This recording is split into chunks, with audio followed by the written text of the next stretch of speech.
أعوذ بالله من الشيطان الرجيم. بسم الله الرحمن الرحيم. الحمد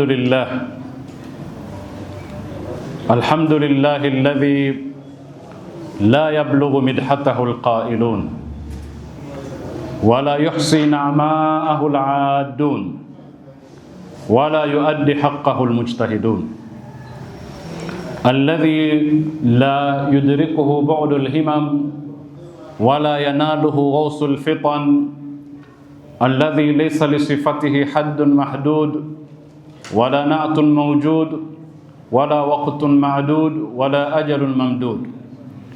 ثم الصلاة والسلام على أشرف الأنبياء والمرسلين محمد وعلى آله الطيبين الطاهرين وأصحابه الغر الميامين، وبعد. يقول الحق سبحانه وتعالى في محكم كتابه المجيد: أعوذ بالله من الشيطان الرجيم. ومن آياته خلق السماوات والأرض واختلاف ألسنتكم وألوانكم إن في ذلك لآيات للعالمين. صدق الله العلي العظيم. السلام عليكم ورحمة الله وبركاته. وعليكم السلام ورحمة الله وبركاته. Leo tumo katika darsa yetu ya 25 katika mfululizo wa darsa kuhusu uhalisia wa elimu, mjadala baina ya mtazamo wa kibepari na mtazamo wa Qur'an. Katika darsa yetu iliyopita tumezungumza kuhusu neno ilmu, namna lilivyotumika ndani ya Qur'an, na kama tulivyoona katika aya tuliyoisoma leo hii, Mwenyezi Mungu Subhanahu wa Ta'ala anasema inna fi dhalik, hakika katika hayo ya ikhtilafu za binadamu katika ndimi zao na ikhtilafu zao katika rangi, kuna ishara na alama za kumtambua Mungu, lakini hawezi kuziona ila wenye ilmu. Lilalimin, wenye ilmu. Kupitia ilmu wanaweza kuona ishara za kumtambua Mungu katika ikhtilafu za lugha na ikhtilafu za rangi. Jana tulibakiza kiporo katika mazungumzo yetu, tunatarajia kukimaliza leo, alafu tuendelee na maudhui ya leo. Aya tuliyoisoma jana ilitubainishia kwamba Mwenyezi Mungu Subhanahu wa Ta'ala katika mambo alomfundisha mwanadamu ni ufasaha na uwezo wa kubainisha, allamahul bayani. Mwenyezi Mungu Subhanahu wa Ta'ala katupa ilmu kama tulivyojifunza, lakini katika maeneo ya ilmu ni ilmu hii, uwezo wa kuyatoa yaliyokuwa ndani ya moyo ukayatoa kupitia lugha na maneno, alafu aliyekuwa mbele yako akabainikiwa na kile kilichokuwa ndani ya moyo wako. Kwa hivyo fikra za mwanadamu na mawazo yake anayoyafikiria katika dhihni yake anaweza kuyatoa nje akamwelimisha mwingine, lakini ilmu vile vile ni kutoa kilichokuwa ndani ukampatia mwingine kwa namna nzuri. Na mara nyingi sana bayani, ubainifu wa jambo ni kwa lugha, kwa maneno mazuri yaliyopangilika. Hii ni katika siri kubwa ambazo wanyama hawajapewa, lakini mwanadamu amepewa. Na ukisoma sura hii Ar-Rahman, allama al-Quran, khalaqal insana allamahu al-bayan, kamuumba mwanadamu, amemfundisha mwanadamu uwezo wa kujieleza, ule uwezo wa kutoa yaliyokuwa moyoni, uwezo wa kuelimisha wengine. Kisha Mungu anakwenda mbele, anasema ash-shamsu wal-qamaru bihusbani, jua na mwezi vyote vinakwenda kwa mahesabu.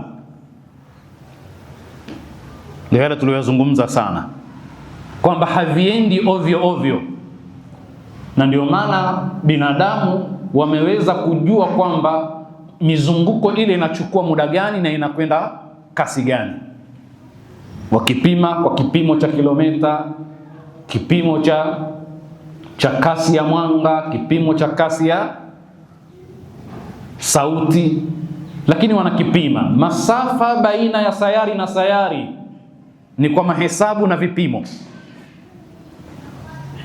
Kisha wanajmu washajaru yasjudani. An-najmu sio mwezi wala si nyota wala si sayari. An-najmu ni ile mimea ambayo inaota kwa kutambaa, ndio inaitwa an-najmu hapa. Jamii kama maboga ama tikiti, passion, zile mimea ambayo ikiota inakwenda kwa kutambaa, inaweza ikashika mti au chochote kile ikatambaa, ndio an-najmu ilokusudiwa hapa. Kwa hivyo wan-najmu wash-shajaru yasjudani, mimea hiyo inayotambaa na miti vyote vinamsujudia Mwenyezi Mungu. Na maana ya kumsujudia ni kwenda katika mwendo ule ule ambao vimepangiwa, havitoki katika utaratibu ule. Kwa lugha nyingine, haviasi, havina khiari ya kwenda kinyume. Kwa ile tabia ambayo vimeumbiwa, huwa vinakwenda kwa tabia ile ile, haviachi tabia yake. Wasamaa rafa'aha, na mbingu kazinyanyua Mwenyezi Mungu. Kisha wawada'al mizan, hakuzinyanyua tu mbingu, lakini aliziwekea vipimo, mizani. Akaweka mizani, nasikilizeni neno mizani vizuri, kipimo. Na moja katika tabia kuu ya mizani ni nini? Tabia ya mizani ni kufanya kitu kinachoitwa balancing, kubalance upande mmoja na upande mwingine vikawiana. Kwa hiyo Mungu ameweka balance, uwiano katika mbingu na ardhi na vyote alivyoviumba. Wa wada'al mizan. Sasa nataka kuambieni kwamba hivi vitu vilivyotajwa mnaviona ni sampuli mbalimbali Khalaqal insana, mwanadamu kuumbwa, na biolojia yote ile inayohusu umbile la mwanadamu, namna alivyoumbwa. Lakini allamahu albayani, jambo ambalo tutaliona katika fani ya lugha ni taaluma, namna ya kujieleza, ni taaluma ya kusomea ambayo inahusu humanities katika zile elimu tulizosema. Kisha ash-shamsu wal-qamaru bihusbani, masala ya astronomia, mahesabu yaliokuwa baina ya jua na mwezi, na vinakwenda kimahesabu. Na aya nyingine nyingi tutaziona huko mbele kwamba Mungu anatuonyesha hivi viwili, litaalamu adada sinina wal hisabi, viko katika faida zake ni kule kutufanya sisi tujue idadi ya miaka na mahesabu. Kuna wanaohesabu miaka yao kwa kuzingatia jua, kuna wanaohesabu kwa kuzingatia mwezi, ndio ile mwezi lunar calendar. Tumia mwezi kama Waislamu kuhesabi miaka.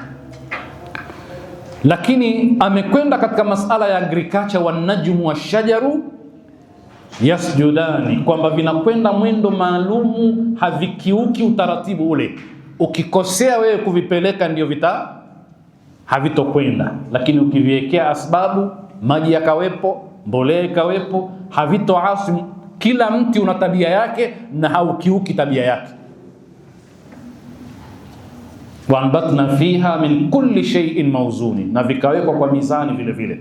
Kila kitu kimeoteshwa kwa mizani ya Mungu, kwa maana ya kwamba miti hii itaota kwa tabia hii, mapori ya asli, na mimea ile inaota kupitia mbegu zinazosafirishwa na wadudu au zinasafirishwa na upepo, zinasambaa zinaenda kuotesha miti mbalimbali.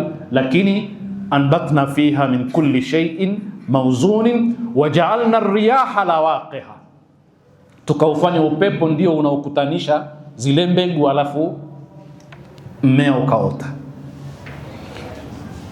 Kisha wasamaa rafa'aha wa wada'a al-mizan. Sasa kama Mungu ameweka mizani katika mbingu, maana yake ni kwamba hiyo ni taaluma gani? Sayansi asilia, ni natural science, astronomia, si ndio? Lakini sasa anakuja katika masala ya social science, anatuambia kwamba kama ambavyo ameweka mizani katika vitu vya asili, na nyie sasa katika maisha ya kijamii, an la tatghau fil mizani, na nyie msipunje mkavuka mipaka katika mizani. Haya masala ya biashara na kupima na kuuza ni uchumi. Uchumi ni katika taaluma gani? Katika social science tumesoma, sio? Na aya hizi zinatufunza kwamba kama ambavyo pamewekwa mizani katika maumbile asilia, mnapaswa vile vile msimamishe mizani katika mambo ya kijamii. Kule kuna kanuni na huku vile vile kuna kanuni. Kule kuna principle katika social, katika natural science, na katika social sciences kuna principle. Sasa ukivunja ukaharibu mizani za kijamii, utaleta maafa ya kijamii, kama ambavyo pakivunjika mizani za kimaumbile patakuwa na maafa. Distance, masafa baina ya jua na sayari yetu ya dunia tuliosema ni kilomita milioni 149.6. Hiyo mizani na hicho kipimo, maanake mizani ni kipimo alichokiweka Mungu, kikiharibiwa maafa mnayajua, sio? Kisogea kidogo mizani hiyo aliyoweka Mungu ikawa tofauti, ikasogea karibu zaidi, joto litakuwa kali, sote tutaangamia. Kisogea mbali kidogo, baridi itakuwa kali, sote tutaangamia. Kwa hiyo mizani hiyo, kipimo, unatakiwa uelewe kwamba mizani za kijamii zikivunjwa kuna maafa ya kijamii vile vile, kama vile maafa ya kimaumbile yanavyoweza kutokea. Kwa hiyo pakitokea watu ambao ni mutaffifina, wailun lil mutaffifina alladhina idha iktalu ala nnasi yastawfuna wa idha kaluhum au wazanuhum yukhsirun. Pakatokea kwamba hakuna uadilifu katika biashara, kila mmoja anakwenda mbio kupunja, patatokea maafa ya kijamii. Uchumi utaanguka, biashara itakuwa haina maana, ni kunyang'anyana, jamii haitokuwa stable. Kama tunavyoona leo hii, ujambazi, wizi na yote yanayotokea, kuna mahala pamekosewa katika mizani. Kuwepo na wale watoto wanaitwa mtaani kwa majina yote mnayoyaita, mtaita ni chokora, mtaita sijui, sisi Arusha tukiita makapuru wa zamani, maneno yote mabaya. Chokora kwa sababu wanachokora kwenye mapipa, kapurwa, ukiambiwa kapurwa kwa mtu wa Arusha umetukanwa, sio? Sina uhakika kama mikoa mingine inatumia neno kapurwa.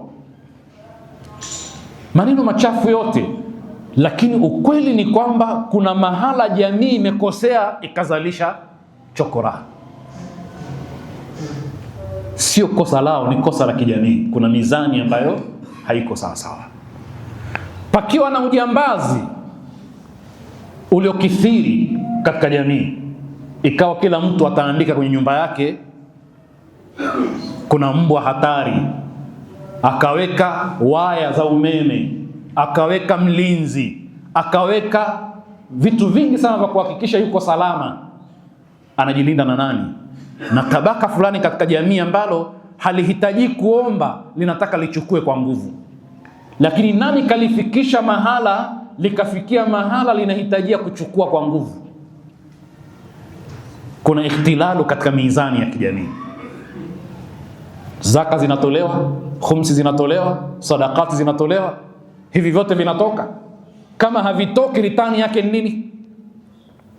Tumeuliza wakati fulani hapa tukasema, hivi hawa tunawaita kwamba ni chokora, tunawaona wakiwa vijana wakubwa wadogo, hawawi watu wazima? Hawawi watu wazima na midevu yao wakawa mtu mzima tayari? Majibu ni kwamba wanakuwa watu wazima. Haya, wakishakuwa watu wazima wanatowekea wapi? Mbona hatuwaoni tena? Tunaona wakiwa watoto tu. Kisha unajua kwamba hawakwenda shule, hawakupata huruma za wazazi, hawakupata malezi. Pale wanapoishi wenyewe kwa wenyewe na kulala kwenye mtaro, akipata mtu chake akakiweka mfukoni, akilala na wenzake, akiamka asubuhi hakiko. Maanake mnyonge anapelekwa mbio na wenzake pale pale walipokuwa pamoja. Kwa hivyo kuna ubabe baina yao, kuna kutengenezwa awe katili, alafu hajakwenda shule, hajasoma elimu yoyote, alafu kawa mtu mzima akaamua ingie mtihani. Sasa wanapoteaga wapi hawa? Mbona hatuwaoni tena? Kisha wanakuja kushangaa, mtu anaingia nyumbani kwako anapora, hatosheki kupora tu, anabaka, hatosheki hivyo, anaua pia. Unajiuliza, kama alikuwa akitaka tu kitu sikishakipata, kwa nini afanye yote haya?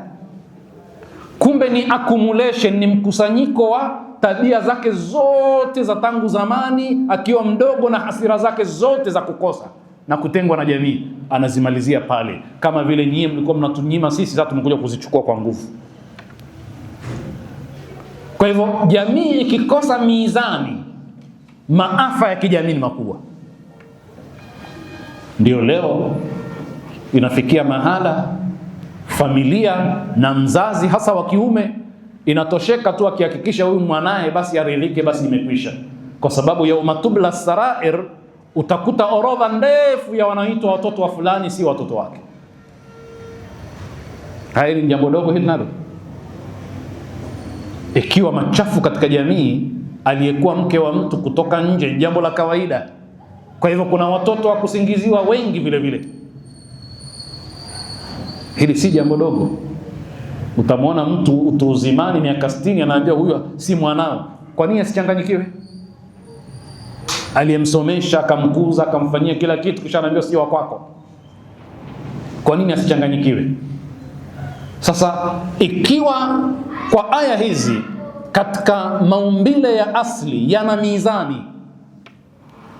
na huku katika maisha ya kijamii, an la tadghaw almizana wa aqimu alwazna bilqisti wa la tukhsiru almizana. Aqimu alwazna bilqisti, simamisheni kipimo kwa uadilifu.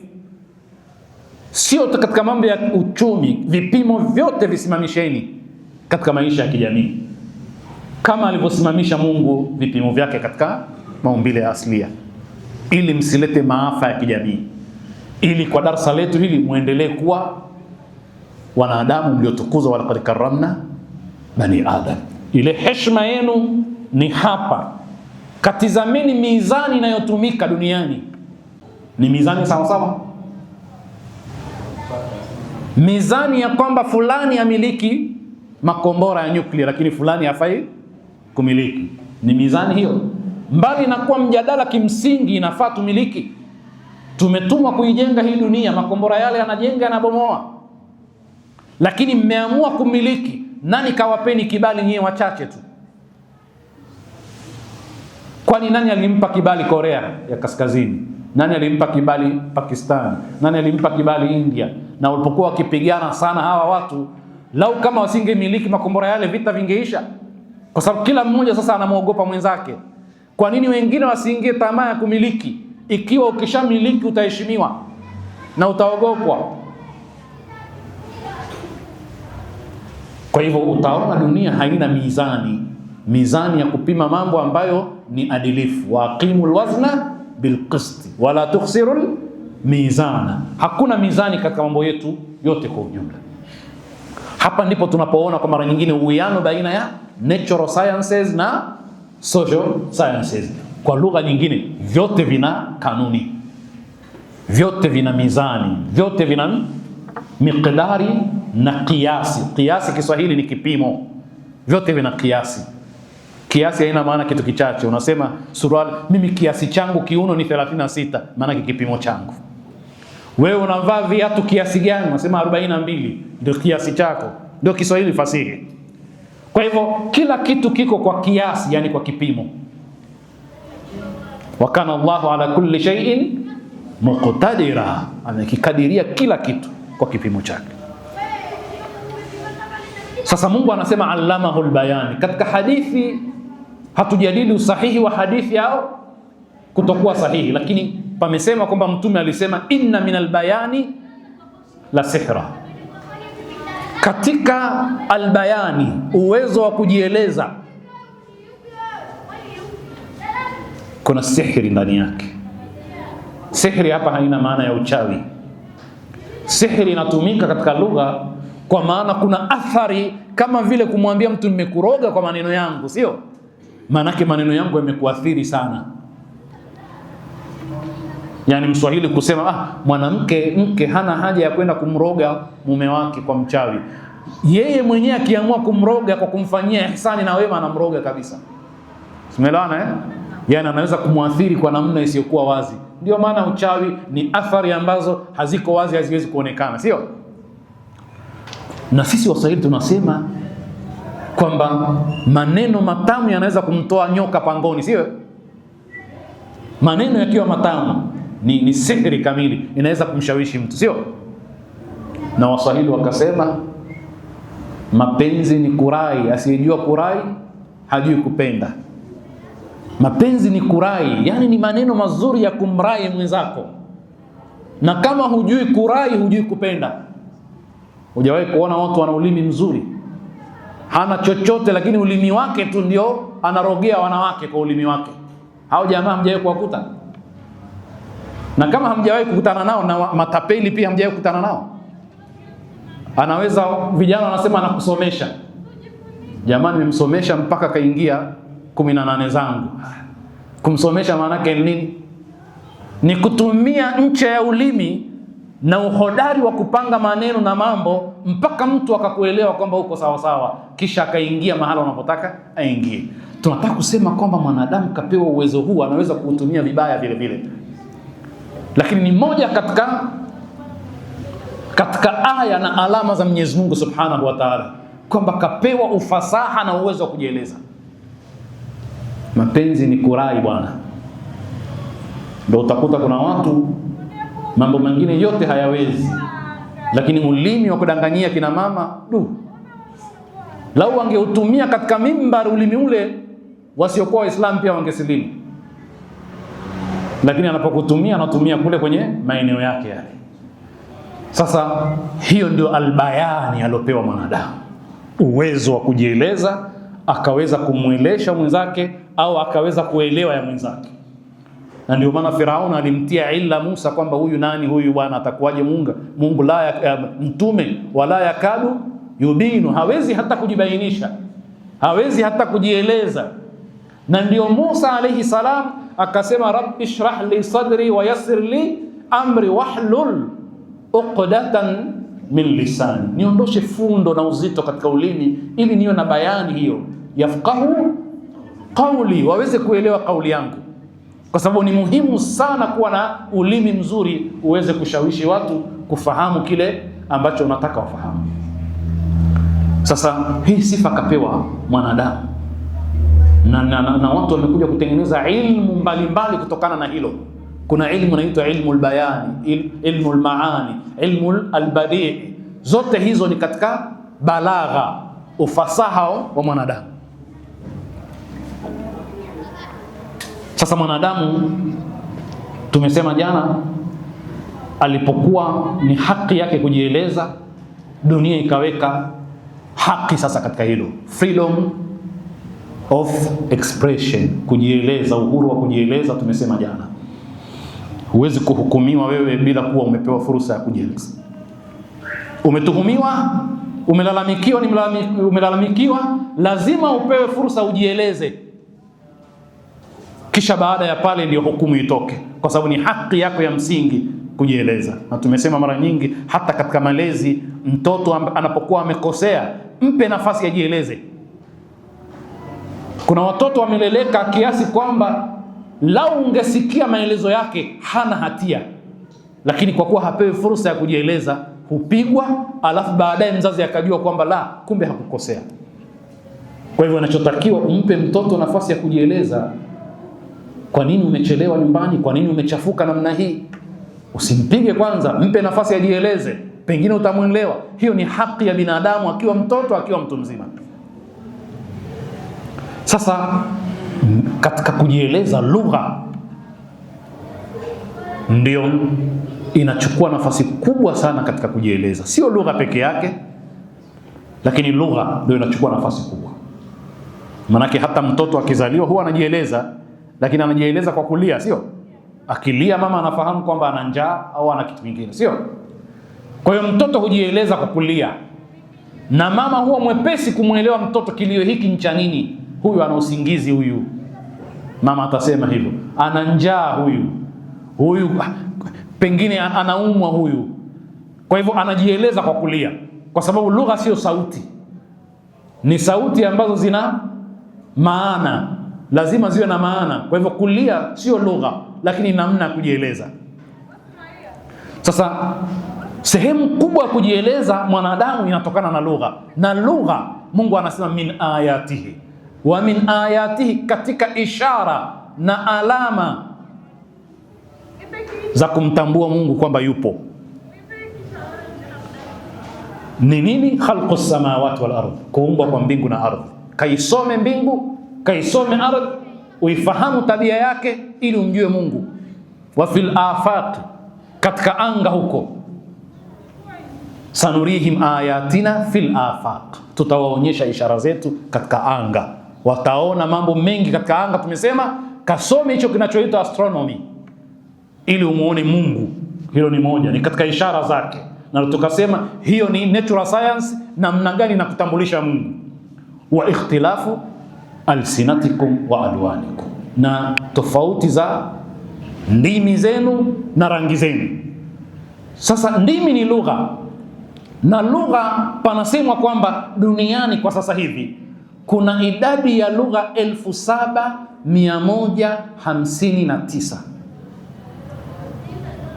7100 na, lakini kuna lugha zimewahi kufa, kwa sababu wanaosoma lugha wanafundishwa kwamba lugha huzaliwa, hukua, hukomaa na inaweza kufa. Inakufaje? Inakufa inapokosa watumiaji, inatoweka. Kwa hivyo lugha zote hizi zimetoka wapi? Mungu anasema ni katika ishara na alama zake kuwepo kwa lugha. Mwenyezi Mungu katupa namna ya kuwasiliana, namna ya kufahamiana, namna. Kama hakuna mawasiliano, hakuna kufahamiana, unajua mwanadamu hawezi kutengeneza civilization yoyote, wala hawezi kufanya maendeleo. Katika mafunzo ya ndugu zetu wa Kristo wanasema kwamba kule Babiloni palikuwa pana lengo la kujengwa jengo kubwa refu ili watu wamfikie huyo Mungu, lakini Mungu akaingilia kati kwa kuwafanya hawaelewani katika lugha. Basi mawasiliano yalipokuwa yamepotea, ikawa ni obstacle, jengo halikuendelea. Mimi sina uhakika, lakini ina maana kwamba ikiwa watu hawafahamiani, hawawezi kujenga maisha ya kijamii. Huwezi ukajenga jengo hili, wewe ni injinia, alafu mafundi wote hamuelewani, watafanyaje? Haiwezekani, sio? Na panapokuwa na namna ya kutokuelewana ndani ya familia, ndio maana familia zetu nyingi huvunjika, pamoja na kuwa tumepewa bayani. Sasa kuna lugha 7159, nyingi zimekufa, na lugha nyingi duniani ziko katika bara la Asia, kiasi 2200. Bara la Afrika lote lina kiasi lugha 2000. Basi hizi lugha tunazojua kwamba Tanzania kuna lugha 121. Unaweza kuona ni nyingi hizi, ajabu bwana. Lakini hebu ingia tu Kongo, utaona 200 zinafika. Hapo Kongo 200 lugha watu wanazungumza, na Afrika yote 2000 hizo lugha. Na ndani ya hizo lugha kuna lahaja, zile dialects. Yani lahaja ni ikhtilafu ndogo ndogo ndani ya lugha moja. Maana utasema hawa ni Waasu, yani Wapare. Waasu hawa lugha yao ni kuna Wapare wa kaskazini kule milimani na kuna Wapare wa chini huku. Kuna tofauti katika mazungumzo. Kuna Msambaa wa kule na Msambaa wa huku, kuna tofauti kidogo. Kuna Mnyaturu wa mahali fulani na mahali fulani, katika matamshi yao, katika kujieleza kuna tofauti ndogo ndogo vile vile. Haya, tizameni Waarabu, kuna lahaja ngapi tangu ule wakati wa Mtume? Lakini hizi lugha, kuna mtu anaweza kusimama akasema mimi ndio nilioanzisha lugha yangu? Yuko mtu anaweza kusema hivyo? Kwamba kuna mtu fulani mtaalamu msomi alianzisha lugha, kwa hiyo lugha fulani inanasibishwa na fulani. Lipo hilo? Hakuna. Kwamba Kiingereza mwanzilishi wake ni fulani. Kwa hivyo lugha ni katika ishara za kumtambua Mungu, na ni katika zile elimu zinazoitwa za humanities za kibinadamu, al-ulumul insaniya. Sasa katika lugha, ndugu zangu, suali dogo na nyote mnafahamu, je, lugha ina kanuni haina kanuni? Lugha zina kanuni hazina kanuni? Sina kanuni. Yani huwezi kwenda kusoma grama ya Waingereza bila kusoma kanuni. Ukitaka kuzungumza kwa wakati ujao, wakati uliopita, wakati uliopo, wakati uliopo endelevu, si kuna kanuni jamaa? Kiarabu si tunasoma kawaidul lugha, si kanuni hizo? Nataka muelewe kwamba kanuni hizo ndizo zile kanuni za katika kuumba vile vile. Mizani aliweka kule, kuna mizani katika lugha, kuna kanuni. Kwa hivyo kule ukija katika Kiswahili, na bahati mbaya ni kwamba nyinyi mnasoma Kiarabu alafu mnamzidi Mwarabu ambaye hajasoma, hajaenda shule kujua hizo kanuni, sio? Alafu kuna nyie lugha yenu Kiswahili pia hamuijui. Anakuja mzungu anakuandikieni kamusi ya kwanza, anakuja kuandikieni nini, sarufi ya lugha yenu, kwa sababu amesoma zile kanuni, sio? Lakini swali dogo, hili swali naliuliza kila mahali. Hivi tunaposoma kanuni za lugha, kawaidi za lugha, tunazisoma kwamba zimewekwa kama sheria tuzifuate, ndizo zimetangulia kuwekwa, alafu lugha ikaja inatakiwa izifuate hizo kanuni, au kilichotangulia ni lugha alafu kanuni zikagunduliwa ndani ya lugha? Narudia swali langu kama halijaeleweka. Zile kanuni za lugha na kawaidi za lugha ziliwekwa ili lugha izifuate isizikiuke, au zilikwepo kabla ya hapo? Wajibu wa mwanadamu ilikuwa kuisoma lugha akazigundua kisha akaamua kuzifuata? La kwanza ndio sahihi au la pili? Lugha ndio imetangulia alafu kanuni zikagundulika kwamba zimo ndani ya lugha. Hiyo ni nukta muhimu sana jamani. Kwa hiyo kilichotangulia ni lugha. Kujua kanuni ni uchunguzi na ugunduzi wa binadamu kwamba katika lugha mna kanuni, si ndio? Ndio maana katika lugha wanasema Waarabu husema hivi, hawasemi hivyo. Kwa hiyo kilichokuwa sahihi ni kile wanachosema Waarabu. Maana yake nini? Ni kwamba kama ambavyo katika natural sciences tumegundua kanuni katika kemia, fizikia, biolojia, astronomia, jiolojia na nyingine, katika mambo ya humanities vile vile tunafanya kazi ya kugundua kanuni katika lugha. Ina maana kanuni zipo kabla mwanadamu hajazigundua. Elimu ya mwanadamu ni kugundua zile kanuni. Ndio maana katika lugha ya Kiarabu tunawafundisha vijana kwamba shairi ya Kiarabu imetamkwa na Mwarabu, imetungwa na Mwarabu, ni tungo za Kiarabu, na zenyewe ni hoja katika lugha kwa sababu Mwarabu alizungumza hivyo. Lakini ile shairi lazima iwe imetungwa mwaka 150 Hijiria. Ukienda baada ya mwaka 150 ile shairi haitumiki kama dalili. Yani kama kuna mashairi yalitungwa baada ya mwaka 150 Hijiria kushuka chini, hayawi ni hoja katika lugha.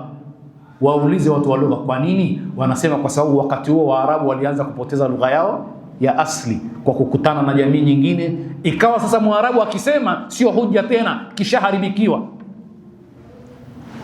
Tuko pamoja?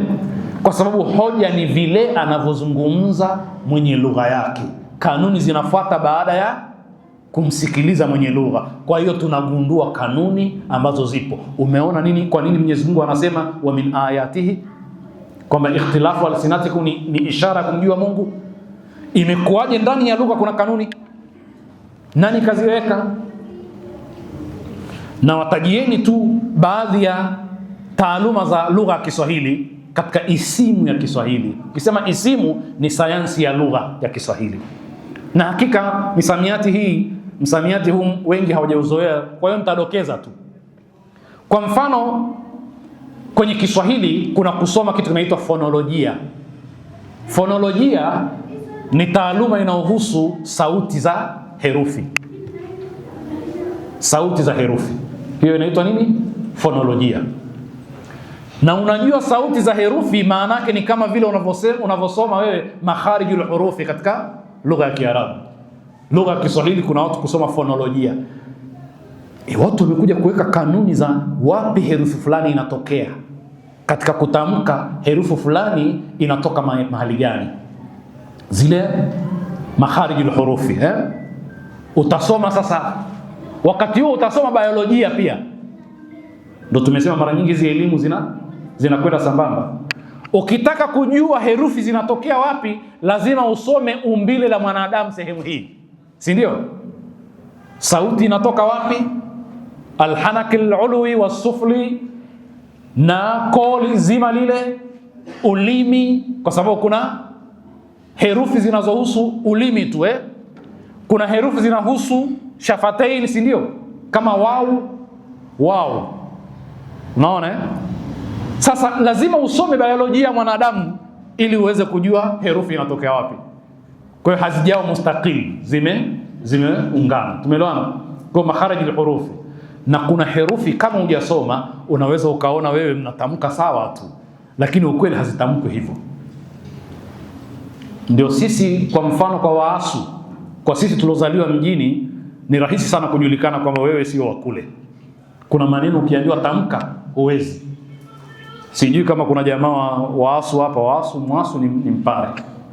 Yeye hajitambui kama ni Mpare. Anasikia kwa watu tu anamuita Mpare, lakini yeye ni Mwasu. Sasa Waasu ukimwambia tamka kuku, anatamkikaje? Akiwa ni wa mjini atajulikana hapo hapo. Tumeelewana?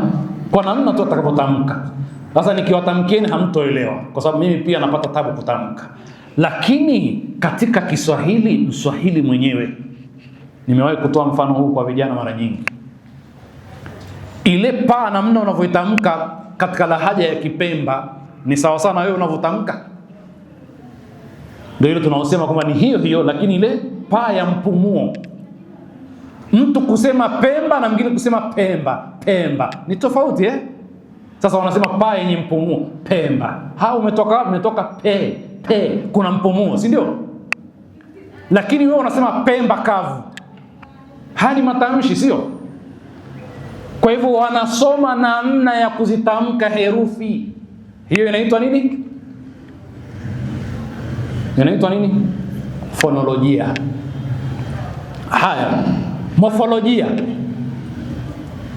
Maumbo na yani neno lina umbo lake, si ndio? Unasoma hili neno limetoka wapi na limetokana na nini.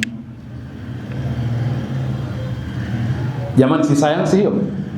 Je, sayansi hii imepangwa na mtu au tumeigundua? Kwa mfano, mzizi wa neno ni nini? Kiambishi cha awali na tamati. Yani katika lugha ya Kiarabu tunajua sisi kwamba kuna katika sarufi, sarf, tumejifunza nini? Madatul kalima. Neno hili linatokana na herufi gani, si ndio? Alafu linaweza likaingia huruful mudhari mwanzoni, kwa mfano linaweza likaingia dhamair mwishoni, si ndio? Lile neno lile lenyewe lina shina lake na mzizi wake. Kuna maneno herufi zinaweza zikatangulia na herufi zikachelewa, si ndio? Kwa mfano huruful mudhari zinatangulia, alafu kuna dhamair zinachelewa kwenye neno. Zinaweza zikawa mwanzoni vile vile kama dhamair mustatir na nyingine, si ndio? Vyovyote itakavyokuwa, katika lugha ya Kiswahili wanavita viambishi awali na viambishi tamati, si ndio? Kwa hivyo neno anakwenda lina maneno herufi zilizoongezwa mwisho na mwanzo, na ile kwend ndio asili ya neno. Anampiga, pig ndio asili ya neno, kwa sababu kuna anapigiwa, anapigwa, panabadilika kule, lakini haya pig halibadiliki, ndio asili. Sasa haya yote ukitizama, na sentensi inaanzaje kwa Mswahili? Inaanza kwa ismu au kwa fi'lu? Jamani, si mpangilio huo? Na watu wanasoma katika vyuo wapate degree katika haya. Hiyo inaitwa nini? Morfolojia, umbo la neno na maneno ndani ya sentensi. Nimesema nataka kupita tu haraka haraka kwa sababu hizi ni fani za watu, zinahitaji kusoma kwa kirefu. Lakini anayetaka vitabu ambavyo vinafundishwa katika vyuo, naweza kumpa baadhi ya majina ya vitabu akanunua, akasoma haya mambo. Lakini vile vile kuna sintaksia, mpangilio wa maneno ndani ya sentensi. Lipi litangulie, lipi lichelewe, sio? Na kila lugha ina tabia yake. Na ikichelewa ikawa iyyaka naabudu, sio naabudu iyyaka, inaleta maana gani? Taban, kuleta maana hapahusu sintaksia. Sintaksia inahusu mpangilio wa sentensi. Ukishaanza kujadili maana ni semantiki, ni inaingia katika fani nyingine. Zote ni fani hizi, nadhani tuko pamoja. Alafu unakuja katika pragmatiki, kwamba maneno fulani yanaweza kusemwa mahala fulani kwa sababu ya mazingira fulani. Hayasemi moja kwa moja, mazingira fulani tu ndio yanaweza kuinfluence hayo mazungumzo. Yani mtu badala unapoingia nyumbani kwa mtu, umechoka, umekaa tu kwenye kitu, kasema nina kiu, atafanyaje yule bwana? Yule bwana mwenyeji wako atafanya nini? Atakuletea maji, lakini umemwomba maji wewe? Hujamwomba maji, sio? Lakini yeye mwenyewe ameelewa nina kiu, maana yake kinachofuata ni nini? Apewe maji, si ndio? Na mfano wake uko sana katika mazungumzo. Sasa nachotaka kuelezea hapa ni kwamba kuna kumuona Mungu katika lugha, ikhtilafu alsinatikum, na ni taaluma ambayo ina vipengele vyote vibaadhi tumevitaja. Nenda katika lugha ya Kiarabu, ulumul lugha, zile sayansi za lugha katika Kiarabu ni 10 na baadhi wamesema 13, wengine wamesema zaidi ya hizo, sio? Ushairi, riwaya, tamthilia, ambazo ndio al-adabu hizo, fasihi. Utaona masala ya i'rab, ilmu al-i'rab, yani nahwu, sarfu na mengine yote. Hizi zote ni al-balagha, ni ulumul lugha. Jamani, hizi sifani ambazo mpaka uzihitimu inatarajia miaka. Usome vitabu vya mubtadiin, alafu ufikie mahala sasa uko vizuri, uanze ukasome au soma matnul ujurumia mathalan, alafu ukaenda ukasome qatrun nada, utoke pale uende alfia ya Ibn Malik, uende katika Mughni al-Ladhib. Ni miaka mingapi? Hii lugha mtanisamea wengine wana hivi ni vitabu vinavyotumika kimataifa katika masala ya fani ya lugha ya Kiarabu. Haya alifikia katika Mughni al-Ladhib, ni mtu mashaallah katika lugha, lakini kachukua muda gani kusoma? Na kasoma fani zote za lugha au fani moja tu ya i'rab? Sasa inshakuwa ni milango mikubwa sana mipana ya elimu. Lakini Mungu anasema min ayatihi khalqus samawati wal ardi wa ikhtilafu wa alwanikum, kwamba pale kuna kumuona Mungu. Na hasa Mungu yuko wapi pale? Kwamba hizi kanuni hakuna mwanadamu alioweka. Kanuni za lugha zimegunduliwa na mwanadamu. Nadhani mpaka hapo tuko sawa sawa. Tunataka tumalizie hili neno ilmu kwa haraka haraka. Mungu anasema wa huwa alladhi, na katika aya hizo, alama hizo Mungu anazosema, mwisho anasema inna fi dhalika la ayatin lilalimin. Katika hizo ikhtilafu nyingi zilizotajwa ikiwemo ya lugha, kuna ishara nyingi za kumtambua Mungu, lakini hazipati ishara hizo ila wenye ilmu. Kwa hivyo kadhia ilmia, masala ya lugha ni masala ya kiilmu, kwa sababu hawezi kutambua mpaka mwenye ilmu. La ayatin lilalimin.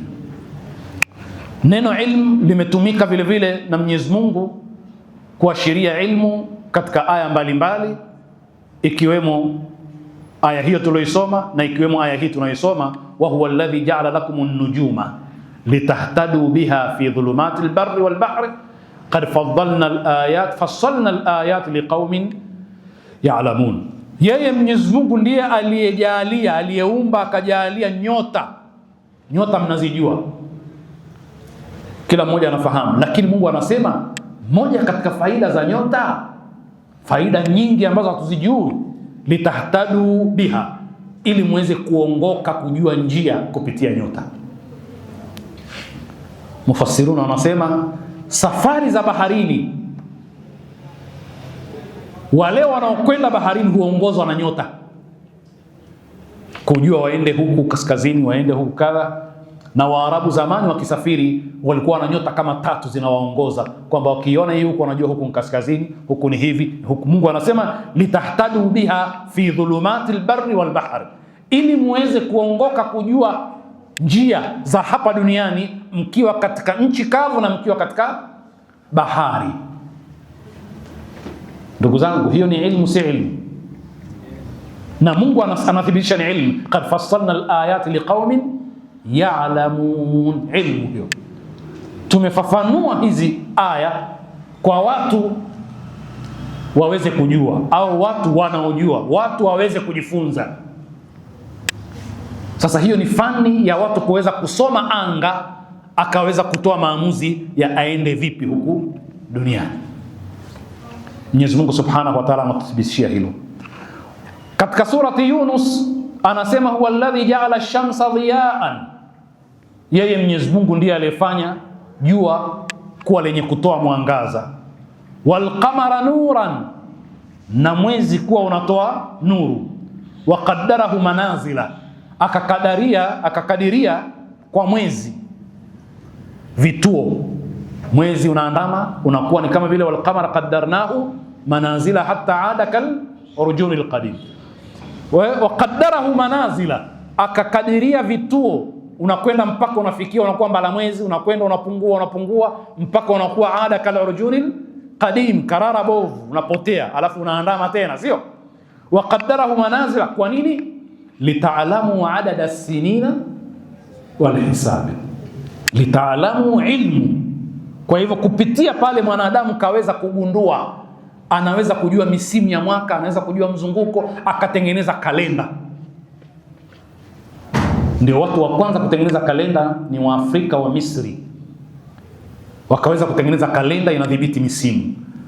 Na wataalamu wa historia wanasema kwamba waliwezaje kutengeneza kalenda, ni kwa sababu walikuwa wakipata mafuriko katika mto Naili ya ghafla, kila mara yanawaangamiza. Wakataka wajue ni kipindi gani mafuriko hutokea katika mwaka, ili waweze kuwa na tahadhari mapema kabla ya mafuriko.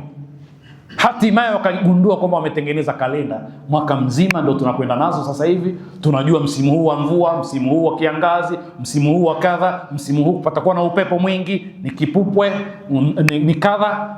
Na kila ardhi duniani ina tabia yake kwa mwaka inayotofautiana na ardhi nyingine. Wakati nyinyi mwingine mko katika baridi, wengine wako katika joto. Wakati nyinyi mko katika kipindi cha mvua, wakati wenzao wako. Mungu anagawanya haya mambo ili watu waweze kupumua, na mtu anaweza kusafiri akaenda sehemu ya baridi kama anahitajia, yeye akiwa katika eneo la joto. Na ndo tukasema ndio sasa utalii wa hali ya hewa umeanza kuingia duniani. Watu wanaondoka kwao kwa sababu ya joto kali, wanakwenda nchi nyingine ili wapate afueni. Lakini Mungu anasema litaalamu adada sinina, ili muweze kujua. Taalamu ilmu, sio nyinyi mlopanga, mmegundua utaratibu wa Mungu katika kutengeneza misimu. Adada sinina wal hisabi, lakini na mahesabu vile vile.